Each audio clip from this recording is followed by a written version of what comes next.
পারিবারিক সহিংসতা বর্তমান সময়ে প্রায় অনেক বেড়ে গেছে, প্রায় প্রতিটি ঘরেই কম বেশি আছে। আমরা একটা অস্থিতিশীল সময় পার করছি, আসলে এটা সার্বিক কারণেই। যাই হোক, তো যে বিষয়টা বলতে চাচ্ছিলাম, পারিবারিক সহিংসতা হলে বা আপনি পারিবারিক সহিংসতার শিকার হলে কি করবেন।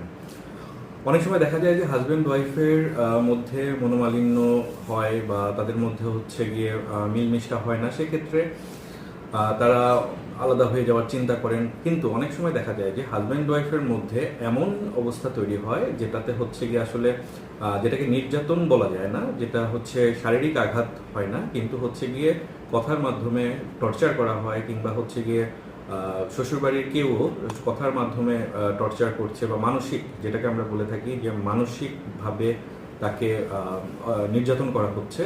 তো এই ক্ষেত্রে আসলে কি করণীয়? এক্ষেত্রে আপনাকে পারিবারিক সহিংসতা আইন আছে একটি 2010 সালের, সেই আইনের শরণাপন্ন আপনি হতে পারেন।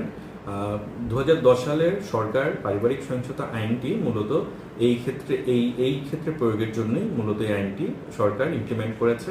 এবং এই আইনটির মূল উদ্দেশ্য হচ্ছে যে পারিবারিক সহিংসতাটা বন্ধ করে সুরক্ষা দেওয়া, একটা পরিবার যাতে সুন্দরভাবে চলতে পারে, যাতে সুন্দরভাবে সম্পর্ক সবার মধ্যে থাকে, পারিবারিক বন্ধনটা যেন থাকে, কিন্তু সেখানে যেন কোনো ধরনের কোনো টর্চার, মেন্টাল টর্চার হোক বা বাসায় থাকতে না দেয়, এই ধরনের কোনো টর্চার, এই ধরনের কোনো কিছু যেন না হয়, সেটার ক্ষেত্রে সুরক্ষা দেওয়ার জন্য সরকারি পারিবারিক সহিংসতা আইনটি ইমপ্লিমেন্ট করেছে।